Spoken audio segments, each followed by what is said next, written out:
חזרתי לחיל. לאן? אני באתי לחיל מאיפה ללכת, אני רוצה לרוץ הראשונה לסדנה, איפה שלפני חודש נפגשתי עם אחי, אמרתי לפחות אני רצה, שמעתי שיש קהילה יהודי, אלו הניצולי, זה שתי יהודיות, זה אני ועוד אחד שנשארו בחיים, ו15 יהודים מהסדנה. אמרתי אם 15 זה לא ייתכן שאח שלי, ואני בשמחה רוצה לרוץ למקום של הסדנה, פתאום פוגשת מישהו, אומר את חיה, ומחבק אותי ומנשק אותי, והוא אומר איפה דופצ'י? אני צועקת איפה אח שלי?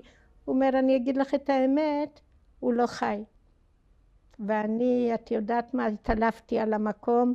הוא אומר את תהיה אצל אמא שלי, אמא שלו והוא, אמא שלו הייתה תופרת לגסטאפו, והוא היה, אח שלי לימד אותו להיות ספר. כשהיה סלקציה אז במקום לקחת אותו לקחו את אח שלי, כי אמא שלו רצתה ללכת ביחד איתו, אז הסס אמר לא, שהוא יישאר איתך כי לא גמרה להם את העבודה, ואתה הולך לשבדרון.